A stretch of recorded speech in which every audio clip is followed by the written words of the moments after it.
All right, so I got my little setup put up to actually do a work-related explainer video, and I figured I would go ahead and do a football one too because they were fun, and because under the comments of my first one, I blathered on some about the smash route to kind of make a joke, and I had one of my neighbors actually say to me, like, "What is this smash route you speak of?"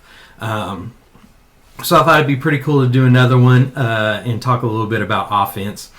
So smash route is a very basic two-man route. It's for one side of the field.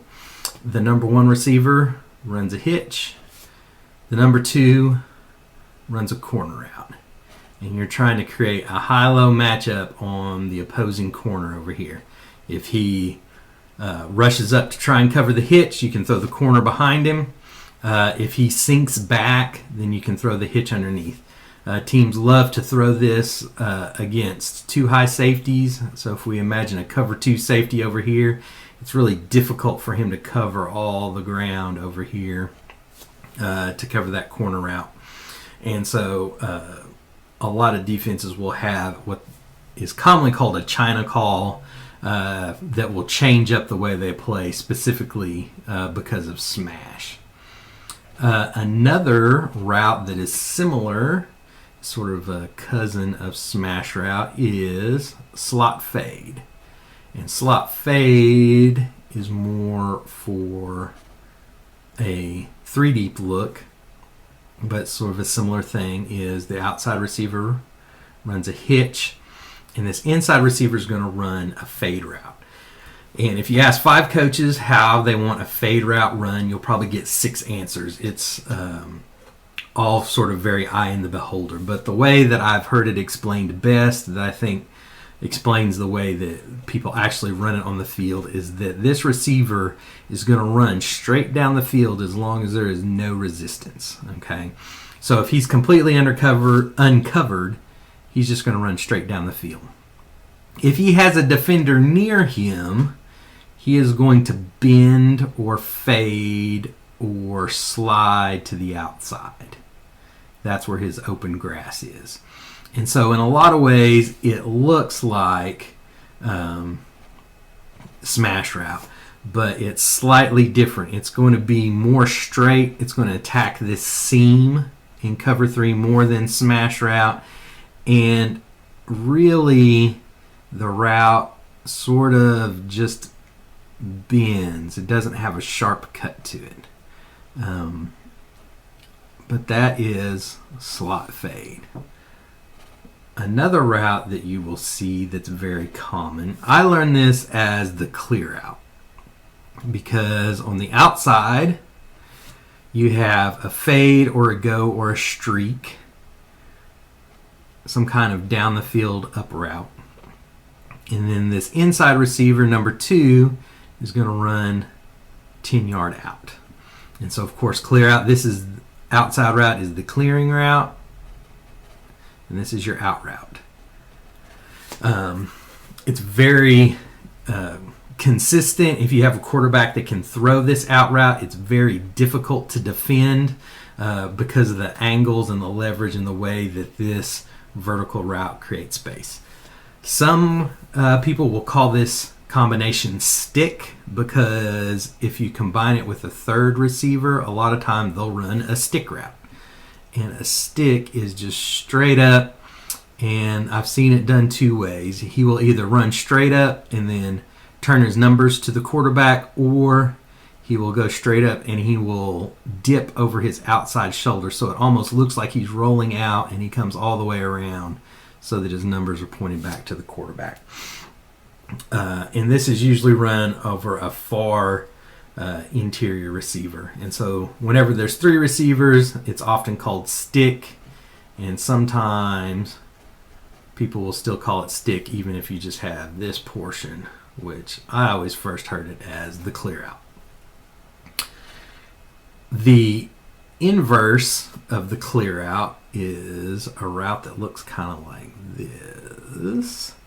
And we're going to have a seam go by the number 2 receiver, And this receiver is going to run a dig or a deep end. And so it's the interior receiver is trying to clear out coverage for this end. And this is most commonly, whoops, I'm going to misspell it because I'm talking dagger. And if you liked The Greatest Show on Turf, the St. Louis Rams with Kurt Warner and Torrey Holt and Isaac Bruce, they ran a lot of dagger to generate a lot of their offense. So another favorite, if we're looking at two receiver combos, is double post. And so it's exactly what it sounds like. We've got post routes breaking on the inside from both our receivers. And when you're trying to attack one of these safeties, you're trying to get him to bite down, usually on this inside route, so that the post will go in behind him. It's a great way to get a deep play. One of the things that you will see is that coaches who run a lot of double post will sometimes want this post to run flatter. And they'll run it so much flatter that they'll just call it a dig. And whenever you see this post route on the outside with a dig on the inside, you'll see teams running a lot against cover two, which is you're trying to get this safety to bite down, or against quarters coverage, which has a two deep safety kind of look, and you're trying to do the same thing. You're trying to get this to come down. This particular combination, the most popular name that I know it by is Mills. That comes from Steve Spurrier's tree. He ran it a lot, and this guy right here was named Mills, and it was the route that he ran for him, and so he just called it Mills. And it kind of stuck with a lot of coaches. So you will sometimes hear it called post dig or post in or pin for post in. Another one, this is the one that Peyton Manning made a lot of his money on, is called levels. And levels is two in routes. The inside route is going to run deep and then in, and this inside route is going to run more shallow and then in, and you're trying to create a vertical stretch in the seam. So if we imagine there's a cornerback here, and there's like a safety and a linebacker in this area, you're trying to create stress in this zone with these two wide receivers coming into it at the same time. And it creates a high-low read that you can throw into, and commonly called levels. Another one that you will see that's fun, this is another one that Peyton Manning used to see a lot. I haven't seen it in very many playbooks.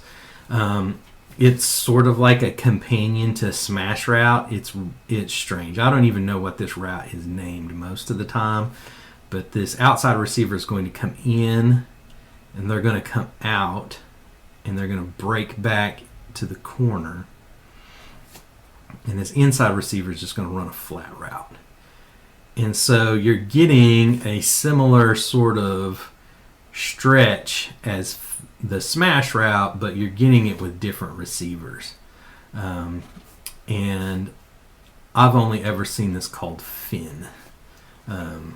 It's a little bit different, but that one I know is in the Colts playbook a lot. Shorter routes. Of course, there's always classics. So curl flat, curl route, flat route, trying to create a high-low stretch in this area. And most people just call that curl flat. I have seen in some older stuff, because of this circular look of curl flat, they will call this orbit. But that has seemed to fall out of fashion. So you can see how it's got sort of a circle look. They would call it orbit. That fell out of fashion, and orbit is now a motion, a wide receiver motion. You also get double slants.